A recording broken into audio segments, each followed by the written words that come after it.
In 1961, when Harlem families were fighting tooth and nail for every inch of dignity in a city that wanted to keep them contained, confined, and controlled, a man named Vinny Castellano made a decision that would seal his fate. He was a real estate developer, the kind who saw black neighborhoods not as communities, but as profit margins waiting to be exploited. He had money, connections, and the kind of arrogance that comes from never facing consequences for his actions. He had no idea he was about to face the legend of Harlem himself. Vinny Castellano thought burning down a black family's home would send a message. He thought fear was a business strategy, that intimidation was just another tool in his developer's toolkit. He thought that because he'd gotten away with it before, displacing families, destroying livelihoods, erasing histories, he could do it again without repercussion. But what he didn't know was that the family whose home he burned had a daughter, and that daughter was engaged to a young man who worked in Bumpy Johnson's organization. And in Harlem, when you attacked one family, you attacked them all. When you brought fire to someone's door, you brought hell to your own.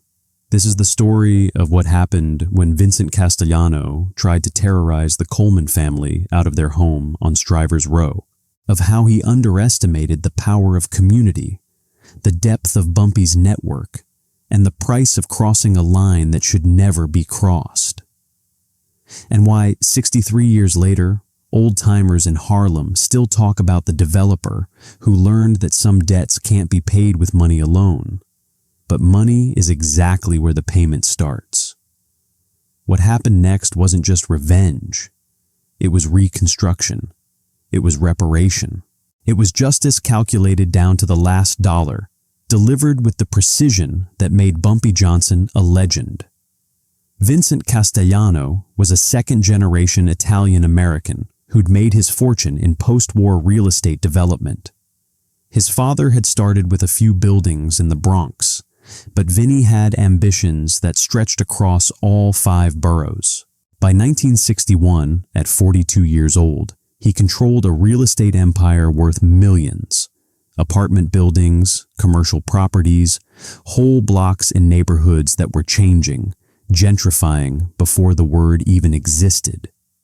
He wore custom-tailored suits from Rome, drove a silver Mercedes-Benz 300 SL with gull-wing doors, and kept an office in Midtown Manhattan with floor-to-ceiling windows overlooking Central Park. On his desk sat a bronze sculpture of a bull, because that's how he saw himself. Unstoppable, powerful, charging forward regardless of who stood in his way. Vinny's specialty was what he called urban renewal, but what everyone else recognized as displacement. He'd identify black and Puerto Rican neighborhoods that bordered white areas, buy up properties cheap, then use every method imaginable, legal and illegal, to force out the current residents. Once the buildings were vacant, he'd renovate and rent to white tenants at triple the price. His methods were well known in City Hall, whispered about in planning commission meetings, documented in complaints that mysteriously disappeared from official files. He had inspectors on his payroll who would condemn buildings on command. He had police connections who would look the other way when his men intimidated tenants. He had lawyers who could tie up housing court cases for years until families simply gave up and moved. But his most effective tool was fear. When legal pressure didn't work fast enough, Vinny escalated. Broken windows that occurred in the middle of the night, plumbing that mysteriously failed, flooding apartments, electrical fires that started in empty units and spread just far enough to make buildings unlivable, but not far enough to draw serious arson investigations. The city didn't care. To them, Vinny Castellano was progress, a businessman cleaning up blighted neighborhoods, creating economic development, bringing desirable residents to areas that had been in decline. The fact that those neighborhoods were full of families who'd lived there for generations, who'd built communities and raised children and created culture, didn't factor into the equation. By 1961, Vinny had displaced over 300 Black and Puerto Rican families. He'd destroyed dozens of small businesses, barbershops, grocery stores, churches that met in rented spaces. He'd erased whole blocks of history and called it improvement, and he'd never faced a single consequence. He bragged about it at cocktail parties, laughing with other developers about the urban jungle he was taming. He donated to politicians who championed urban renewal. He gave interviews to newspapers about his vision for a modern New York, where property values reflected quality neighborhoods. Quality neighborhoods, meaning white neighborhoods, meaning neighborhoods where people who looked like the Colemans weren't welcome. Vincent Castellano felt untouchable because, until now, he had been. He had power, money, and a system designed to protect men exactly like him. What he didn't have was respect. What he didn't understand was that in Harlem, respect was currency that money couldn't buy. And he was about to learn that lesson in the most expensive way possible. Strivers Row was special. Even people who didn't know Harlem knew about Strivers Row, those beautiful blocks of brownstones on 138th and 139th Streets between Adam Clayton Powell Jr. Boulevard and Frederick Douglass Boulevard. Built in the 1890s by architect Stanford White, they were architectural masterpieces with private alleys, courtyards, and details that rivaled any mansion in Manhattan. But more than the architecture, Strivers Row represented something profound. In the 1920s and 30s, it became home to Harlem's Black elite. Doctors, lawyers, artists, musicians, writers of the Harlem Renaissance. W.E.B. Du Bois had lived there. So had Eubie Blake, Vertner Tandy, and other luminaries who proved that Black excellence couldn't be contained or denied. By 1961, Strivers Row was still a symbol, not of wealth necessarily. Many of the families were middle class, working people who'd inherited homes or bought them through sacrifice, but of achievement, dignity, and permanence. It said, "We belong here. We built this. You cannot erase us." The Coleman family had owned their brownstone on West 139th Street since 1945. Marcus Coleman had bought it with money saved from 16 years working as a Pullman porter, riding the rails back and forth across America, smiling at white passengers who treated him like furniture while he saved every possible penny for his dream. That dream was the 4-story brownstone with the original carved oak staircase, the stained glass windows, the fireplace in every bedroom. It was where he and his wife Ruth raised their 3 children. It was where their daughter Eleanor practiced piano every afternoon, the music floating through open windows in summer. It was where the family hosted Sunday dinners, where neighbors gathered for holidays, where Marcus finally felt like a man who owned something that couldn't be taken away. But Vincent Castellano had identified Strivers Row as his next target.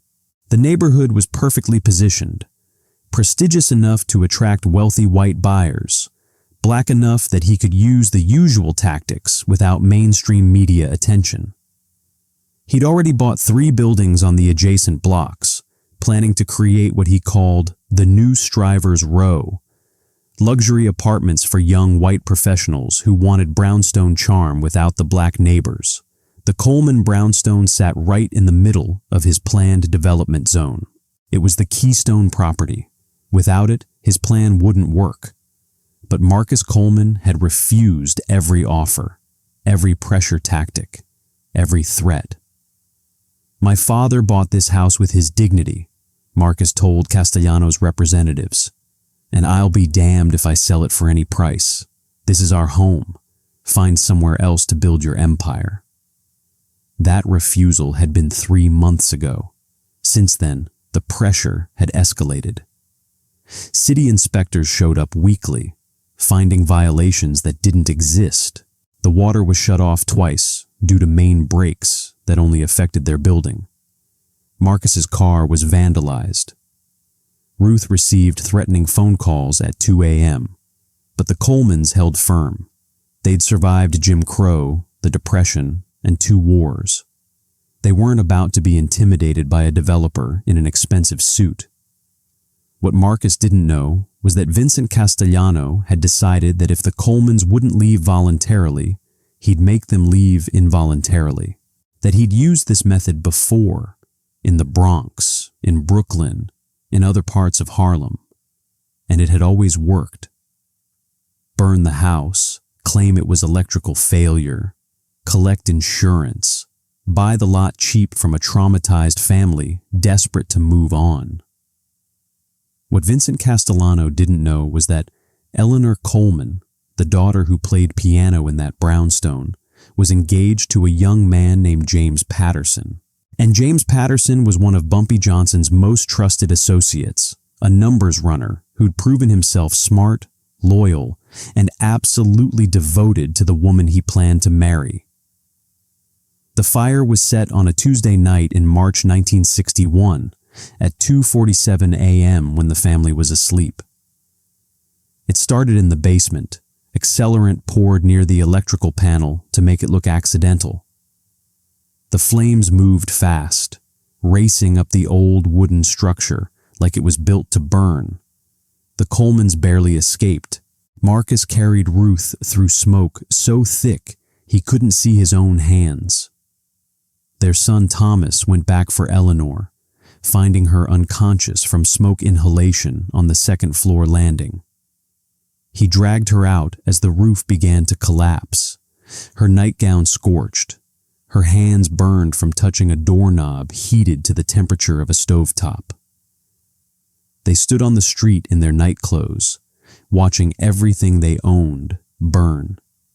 Neighbors surrounded them with blankets and prayers. Fire trucks arrived too late to save the structure. By dawn, the 4-story brownstone that Marcus Coleman had bought with 16 years of dignity was a smoking shell. The stained glass windows shattered. The carved oak staircase collapsed into charcoal. Eleanor was hospitalized with second-degree burns and smoke inhalation. The doctors said she'd survive, but her hands, her piano-playing hands, would need months of therapy to regain full function. James Patterson arrived at the hospital at 6:30 a.m., still wearing yesterday's clothes, his face a mask of barely controlled rage. He sat with Eleanor while she slept, her bandaged hands resting on white sheets, her beautiful face smudged with soot. At 9:15 a.m., he made a phone call from the hospital payphone. "Mr. Johnson, it's James Patterson. I need to see you. It's urgent. It's about Eleanor." It started when the fire inspector arrived at the Coleman brownstone ruins at 10:30 a.m. on Wednesday morning, less than 8 hours after the flames had been extinguished. His name was Detective Frank Morrison, FDNY fire marshal, and he'd been investigating suspicious fires in Harlem for 12 years. He'd seen enough arson scenes to know one when he smelled it, and this one reeked of accelerant even before he stepped through what used to be the front door. The basement told the story. The fire had burned hottest there, so hot that the concrete floor had cracked from thermal stress. The electrical panel was destroyed, but not in the way electrical fires destroy things. This had burned outward in a pattern that screamed, "Pour point." Morrison found residue, took samples, and knew without waiting for the lab results that someone had used gasoline or kerosene, plenty of it, distributed to create maximum damage while maintaining the illusion of an electrical malfunction. He also found something else, a monogrammed handkerchief near the basement window, expensive linen with the initials VC embroidered in gold thread. Someone had been careless, dropped it while pouring accelerant or fleeing the scene. Morrison bagged the evidence, took photographs, and wrote his preliminary report with the word arson underlined 3 times. Then he did what fire marshals were supposed to do. He started asking questions about who might benefit from the Coleman family's brownstone burning to the ground. It took him exactly 2 hours to hear the name Vincent Castellano. By Wednesday afternoon, Morrison had interviewed 4 neighbors who mentioned the developer's pressure tactics. He'd pulled records showing Castellano's previous acquisitions in the area. He'd found the pattern: 3 other suspicious fires in buildings Castellano later acquired at below-market prices, all ruled accidental by inspectors who'd since retired to Florida on surprisingly comfortable pensions. Detective Morrison was one of the few honest men left in the fire marshal's office. He submitted his report to his supervisor at 4:30 p.m., recommending a full criminal investigation into Vincent Castellano for arson, attempted murder, and a pattern of insurance fraud. His supervisor, a man who played golf with Castellano's lawyers, thanked him for his thoroughness and filed the report in a drawer that rarely opened. But Morrison had made copies. And that night, he did something that violated every protocol in the book. He drove to Harlem, to a modest apartment building on Edgecombe Avenue, and asked to speak with a man he'd never met, but whose reputation everyone knew. He asked to speak with Bumpy Johnson. Bumpy received 2 visitors that Wednesday evening. First came James Patterson at 6 p.m., his eyes red from lack of sleep, his voice tight with barely controlled fury. He sat in Bumpy's living room and told him everything about Eleanor in the hospital, about her burned hands that might never play piano again, about her father Marcus standing in the street watching his life's work turn to ash. "Mr. Johnson, I know what you're going to say, that I should let the law handle it, that I should trust the system." James's hands were shaking. "But we both know how this ends. The fire gets ruled accidental. The insurance company fights the claim. The Colemans lose everything, and that developer gets their property for pennies. That's how it always ends for us." Bumpy listened without interrupting, his face calm, his eyes revealing nothing. When James finished, there was a long silence. "You love this girl?" Bumpy finally asked. "More than my own life, sir." "And her family, they're good people, honest people, the best I've ever known. Mr. Coleman worked the railroads for 16 years to buy that house. Mrs. Coleman volunteers at the church every week. They never hurt anyone. They just wanted to live in peace in the home they earned." Bumpy nodded slowly. "In this life, James, you have 2 choices when someone comes for what's yours. You can accept that the system is broken and walk away. Or you can build your own system of justice, your own code, your own consequences." "What would you do, Mr. Johnson?" "I'd wait. I'd gather information. I'd understand exactly what happened and who's responsible. And then I'd make sure the price for burning a family's home was so high that nobody would ever dare do it again." Before James could respond, there was a knock at the door. Bumpy's wife, Mamie, answered it and returned with an unexpected visitor, Fire Marshal Frank Morrison, still in his work clothes, carrying a manila folder. "Mr. Johnson, I apologize for coming unannounced." Morrison stood in the doorway, uncomfortable but determined. "I'm here about the Coleman fire. I know it's not your concern, but I've hit a wall with my department, and I thought—" "Sit down, detective," Bumpy said, gesturing to a chair. "Tell me what you know." Morrison laid out everything: the accelerant patterns, the monogrammed handkerchief with VC initials, Castellanos' history of suspicious fires, the pattern of acquisitions that followed burned buildings. He showed Bumpy the photographs, the evidence logs, the rejected investigation request. "I've been a fire marshal for 12 years, Morrison said. "I've seen corruption, but this is different. This man is systematically burning black families out of their homes, and the department is protecting him. I can't stop it alone. But I thought maybe you should know." Bumpy studied the detective for a long moment. "Why bring this to me, Detective Morrison? You know what people say about me. You know I'm not exactly a law and order citizen." Morrison met his eyes. "Because sometimes the law fails. And when it fails, people need someone who won't. I've seen what you do in this neighborhood, Mr. Johnson. You protect people. That's more than I can say for my own department right now." After Morrison left, Bumpy sat alone in his study, the fire marshal's file open on his desk. Mamie brought him coffee, saw the look on his face, that particular stillness that meant wheels were turning, plans forming. "What are you thinking, Ellsworth?" "I'm thinking about a developer who thinks he can burn black folks out of their homes with impunity. I'm thinking about a system so corrupt it protects arsonists over families. I'm thinking about what kind of message it sends when a man can destroy someone's life and face no consequences.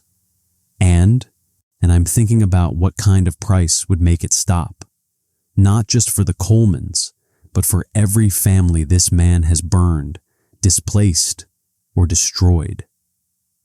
Bumpy closed the file. "This isn't about revenge, baby. This is about restitution. This is about making the cost of cruelty so high that cruelty becomes too expensive to afford." He picked up the phone and made 3 calls.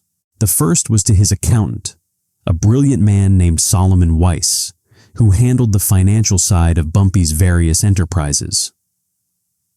"Sol, I need you to research someone. Vincent Castellano, real estate developer.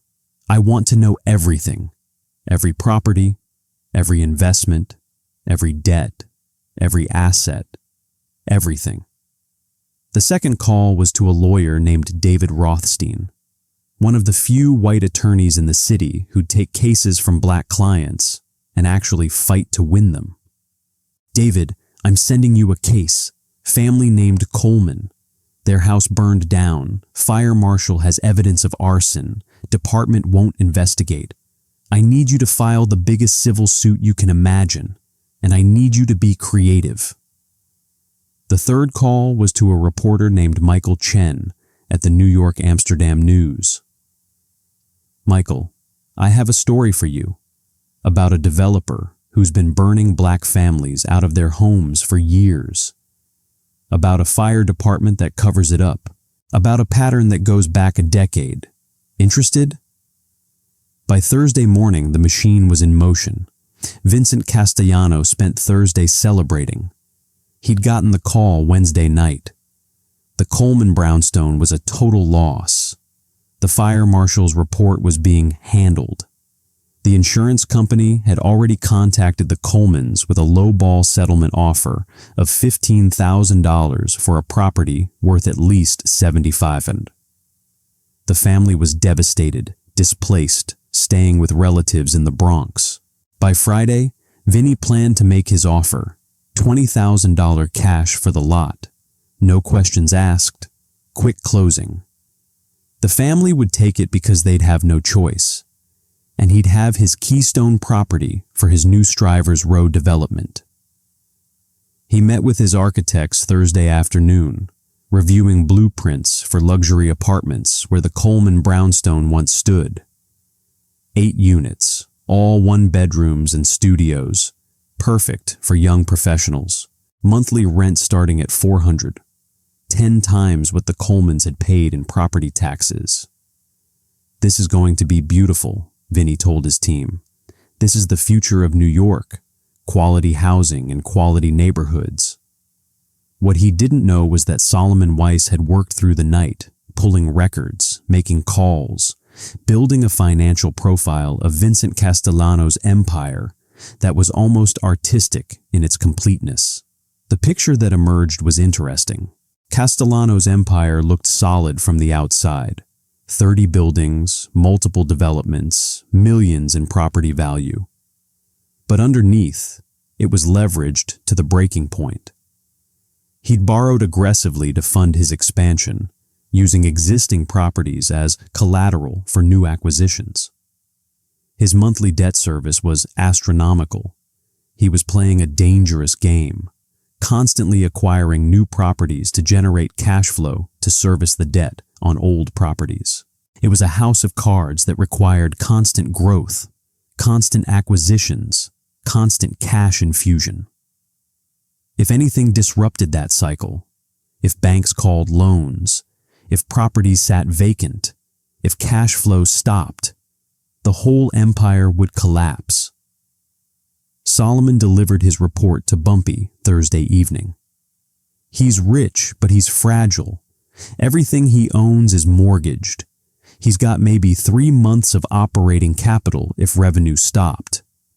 After that, he'd start defaulting on loans. After that, bankruptcy. Bumpy smiled. So, he's not rich. He's just good at looking rich. Exactly. He's a gambler who keeps doubling down. Eventually, the house wins. Meanwhile, David Rothstein was building something unprecedented. He filed a civil lawsuit Friday morning on behalf of the Coleman family against Vincent Castellano, Castellano Development Corporation, and 15 shell companies Castellano used for property acquisition. The lawsuit wasn't just for the house fire. It was for a pattern of racketeering, fraud, and civil rights violations spanning 10 years. Rothstein had done his research. He'd found 12 other families whose properties had suspicious fires followed by Castellano acquisitions. He'd found evidence of bribes to city inspectors, payoffs to police, systematic intimidation of Black and Puerto Rican residents. He documented everything Morrison had found, plus years of additional crimes. The lawsuit demanded $5 million in damages, $500,000 for each of the 12 families whose homes had burned, plus $5 million in punitive damages to be distributed to displaced families throughout Harlem, $10.5 million. In 1961, that was an astronomical sum, enough to bankrupt Castellano's entire operation, destroy his credit, and send him to prison for fraud. When the lawsuit was served Friday afternoon, Castellano laughed. $10 million? These people are insane. This will never see the inside of a courtroom. My lawyers will bury them in motions for years. But his laughter died when his lead attorney called him Friday evening. Vinny, we have a problem. This isn't some hack attorney filing nuisance claims. This is David Rothstein, and he's included RICO charges, civil rights violations, and, here's the serious part, he's documented a pattern with real evidence. Fire marshal reports, witness statements, financial records. This isn't going away with a motion to dismiss. So fight it. I plan to. But Vinny, you need to understand. Discovery alone could destroy you. If they subpoena your financial records, if they depose your contractors, if they get access to your communications with inspectors and police, this could get very expensive very fast. Saturday morning, the Amsterdam News ran a front-page story. Developer accused of decade-long arson campaign against Harlem families. Fire marshal evidence ignored by department. Michael Chen had written a masterpiece of investigative journalism, laying out the entire pattern, naming names, including photographs of the burned buildings and the families displaced. He'd interviewed Fire Marshal Morrison on background. He'd found victims willing to talk. He'd created a narrative that was impossible to ignore.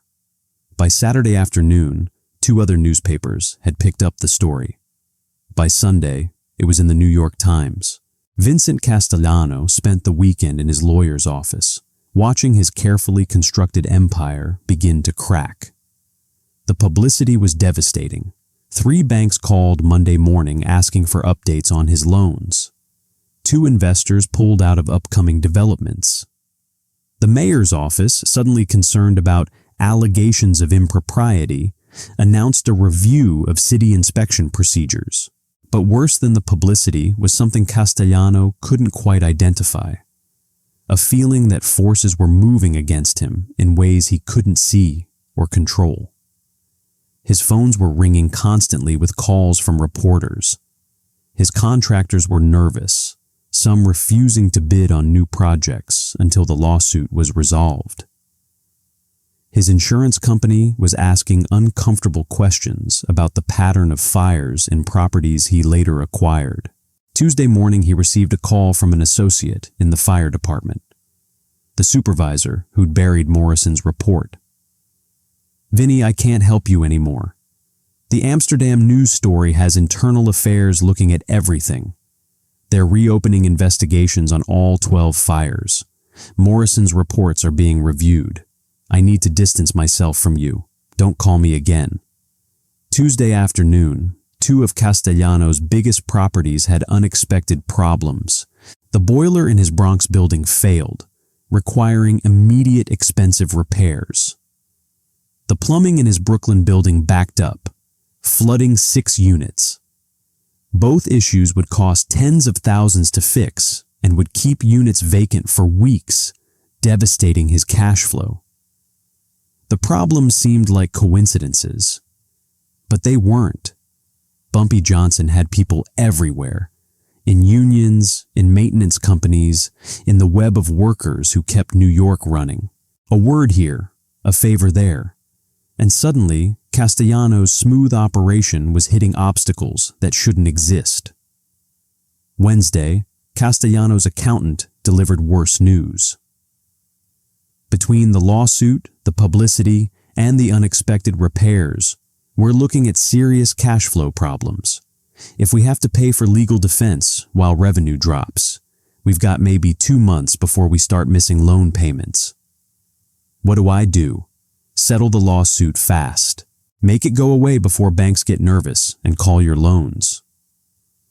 Thursday morning, Castellano's lawyer reached out to David Rothstein with a settlement offer. $250,000 to make the lawsuit disappear. No admission of guilt. Rothstein laughed. "My clients want their day in court, and they want every family your client has displaced to see justice. $250,000 doesn't even cover the damages to the Coleman family alone. Tell Mr. Castellano that discovery starts in 30 days. We'll be requesting all his financial records, all his contractor communications, all his payments to city officials, everything. See you in court."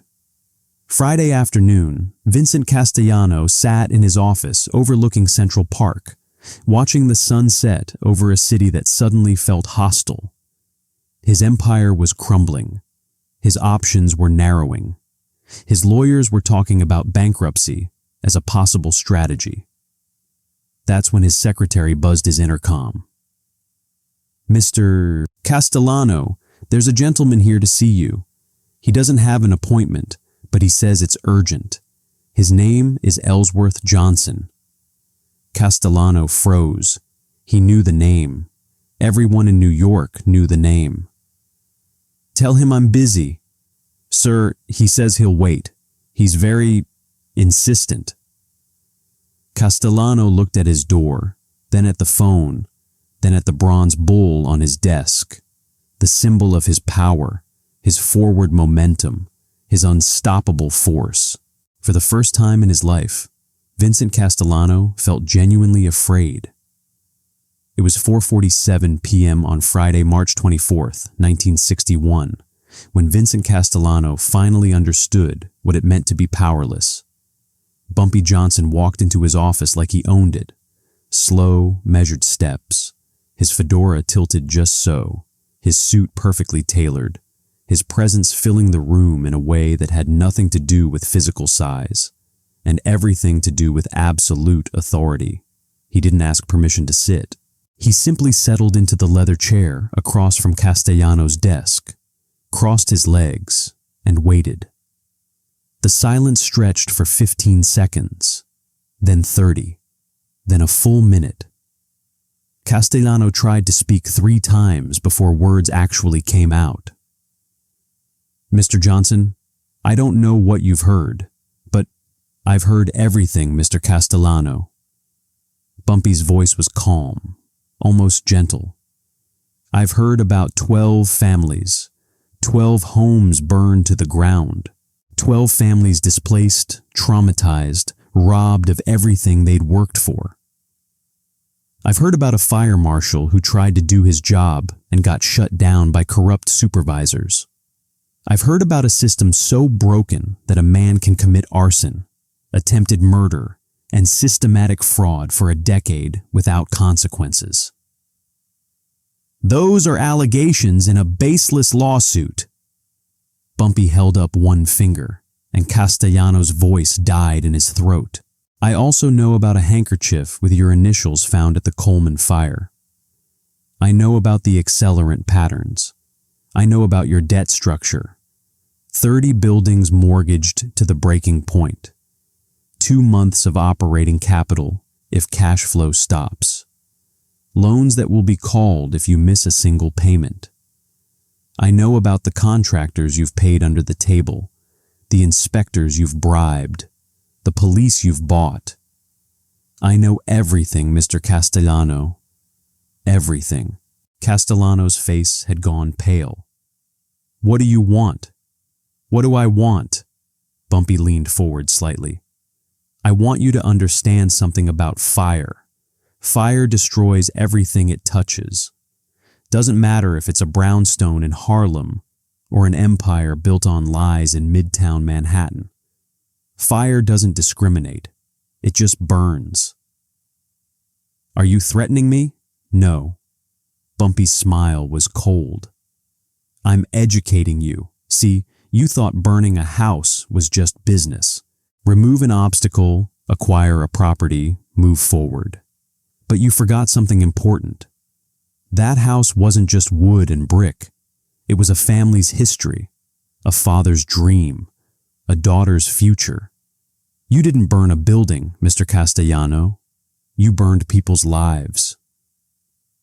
"Look, if this is about money, it's not about money." Bumpy's voice hardened. "It's about consequences. It's about teaching a man who thinks he's untouchable that nobody is untouchable. It's about making sure that what you did to the Coleman family and the 11 families before them never happens again. Not to them, not to anyone." Castellano reached for his phone, but Bumpy shook his head. "Your lawyers can't help you. Your police connections can't help you. Your politicians can't help you. You're past that point now. You're in my world now, where the only thing that matters is making things right. I'll fight this lawsuit forever. No, you won't." Bumpy opened a folder he'd brought with him, spreading documents across Castellano's expensive mahogany desk. "Here's what's going to happen. You're going to settle that lawsuit for the full amount. $10.5 million. You're going to sell your properties, all of them, to cover it. You're going to make every displaced family whole, and you're going to do it quietly, without fighting, without appealing, without trying any of your usual tricks. That will bankrupt me. That will destroy everything I've built." "Yes," Bumpy said simply. "It will. Just like you destroyed everything the Colemans built. Just like you destroyed 12 families' homes and livelihoods. The difference is they were innocent. You're not." "I won't do it. You can't make me." Bumpy stood up slowly, adjusted his fedora, and looked down at the man behind the desk. This developer who'd seemed so powerful just 2 weeks ago, who now looks small and frightened in his expensive chair. Mr. Castellano, I'm going to tell you something once, so listen carefully. You have 2 choices. You can settle this lawsuit, pay what you owe, and walk away with your freedom, and maybe enough to start over somewhere else. Or you can fight it, and I will systematically dismantle everything you own. Every building will have problems. Every contractor will disappear. Every loan will be called. Every secret you've buried will surface. Every crime you've committed will be documented and delivered to prosecutors who can't be bought. The silence lasted 10 seconds. Then Bumpy delivered his final judgment. But more than that, Mr. Castellano, I will make sure that everyone knows what you are. Not a successful developer, not a businessman, an arsonist, a coward who burned families out of their homes in the middle of the night, a man who hurt innocent people for profit. That's the legacy you'll have. That's what your children will inherit. Shame. Castellano's voice came out as a whisper. What if I leave New York? What if I just walk away from everything? Then the lawsuit follows you. The evidence follows you. The truth follows you. You can run to California, Florida, Europe. It doesn't matter. What you did will chase you forever, unless you make it right. How do I know that paying will end this? Bumpy moved toward the door, then paused. Because I give you my word. You pay what you owe. You make those families whole, and this ends. You get to walk away. But if you try to cheat, if you try to hide assets, if you try anything except complete compliance, then this becomes personal, and you don't want that, Mr. Castellano. Trust me. After Bumpy left, Castellano sat alone in his office for 3 hours. He looked at his bronze bull, at his panoramic view of Central Park, at the trappings of success that were about to disappear. He thought about fighting, about running, about every possible way out. But he knew there wasn't one. Bumpy Johnson had built a perfect trap, legal, financial, and moral, and there was no escape except through. On Monday, March 27th, Vincent Castellano's attorneys contacted David Rothstein with a new offer. Full settlement, $10.5 million, paid in structured installments over 18 months. Complete admission of responsibility, public apology to the 12 families affected, agreement to never engage in real estate development in New York City again. Rothstein brought the offer to the Coleman family that afternoon. They were staying in a small apartment in the Bronx, still displaced, still traumatized. Eleanor was there, her hands still bandaged but healing, James Patterson sitting beside her. Marcus Coleman read the settlement offer 3 times before he believed it was real. $10.5 million, split among all 12 families affected, Rothstein explained. The Coleman family would receive $1, $2 million for your losses, pain and suffering, and Eleanor's injuries. The other 11 families would receive between $500,000 and $800,000 each, depending on their damages. The remaining $4, $5 million, would go to a community fund for displaced families throughout Harlem. Ruth Coleman started crying. We can rebuild. We can buy a new home. You can do more than that, Rothstein said. You can make sure this never happens to another family. That's what the community fund is for. Legal defense, housing assistance, protection for families facing displacement. Your suffering will protect others. Marcus looked at the settlement, then at his daughter, then at the young man who sat beside her with such devotion. This was Mr. Johnson's doing, wasn't it? Rothstein nodded. He wanted you to know that when the system fails, the community has to create its own justice. This is that justice.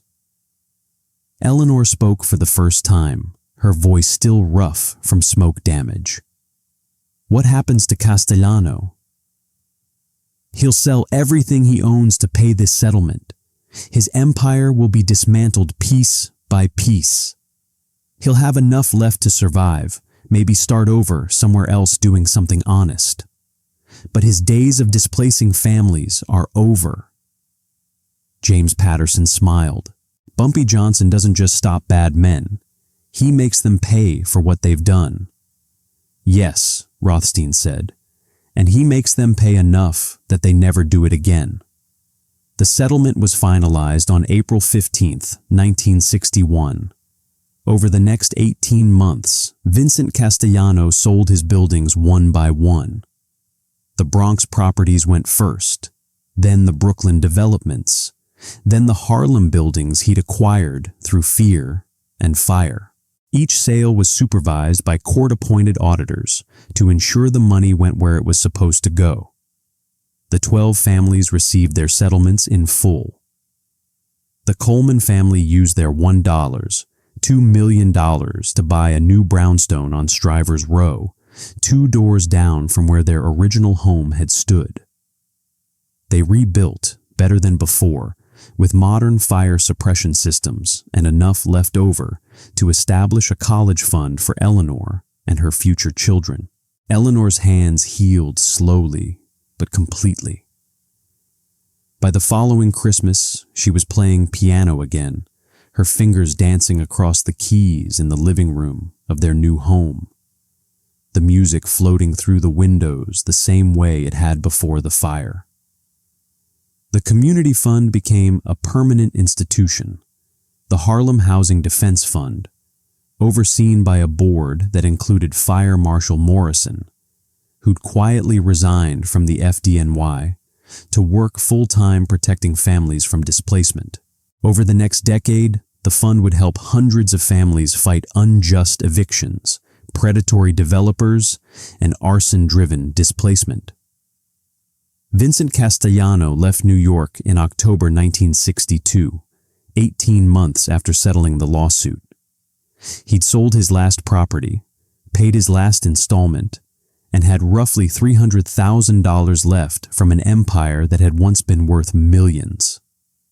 He moved to Phoenix, Arizona, and took a job as a property manager for a small apartment complex. No development, no acquisitions, no empire building. Just an honest job managing other people's buildings, collecting rent, fixing broken pipes. The work was humbling. He'd gone from a corner office overlooking Central Park to a small desk in a strip mall office. From a Mercedes with gull-wing doors to a used Ford sedan. From power lunches with politicians to carrying a toolbox and unclogging toilets. But he was alive. And he was free. And every night when he closed his eyes, he didn't see flames or hear screams. He'd paid his debt, made restitution, and earned a kind of peace that money had never bought him. He never returned to New York. He never spoke publicly about what happened. But sometimes, late at night, he would think about a man in a fedora who'd walked into his office and taught him that consequences were real, that justice could come from unexpected places, and that some debts had to be paid in full. Fire Marshal Morrison became a legend in his own right. The Harlem Housing Defense Fund hired him as their chief investigator, and over the next 15 years, he built cases against dozens of corrupt developers, landlords, and city officials.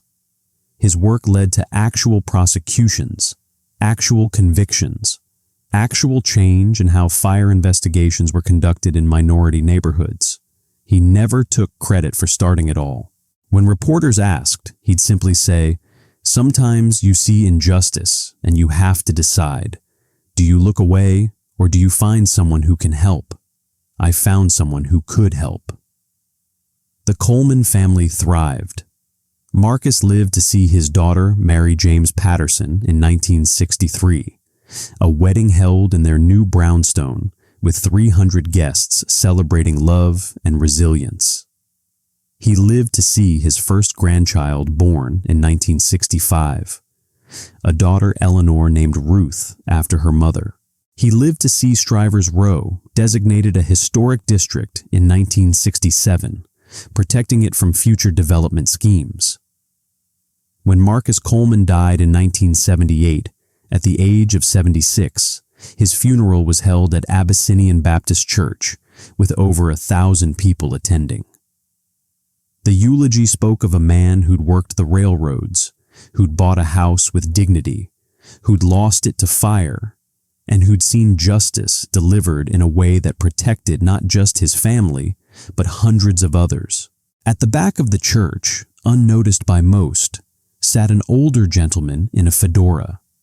He stayed for the entire service, then left quietly before anyone could approach him. But Eleanor saw him. She recognized him from a photograph James had once shown her. She never forgot that Bumpy Johnson had come to pay his respects to a man he'd never met, but had protected nonetheless. James Patterson rose through Bumpy's organization, eventually becoming one of his most trusted advisors. He carried the lesson he'd learned in March 1961 for the rest of his life, that justice wasn't about revenge, it was about restoration. That power without principle was just exploitation. That the measure of a man wasn't what he took, but what he protected. As for Bumpy Johnson, he never spoke about the Castellano case. It was just one of dozens of interventions he made over the years, one of hundreds of times he stood between predators and prey, one of thousands of moments when he enforced a code that the law wouldn't protect. But the story spread anyway, the way stories always did in Harlem.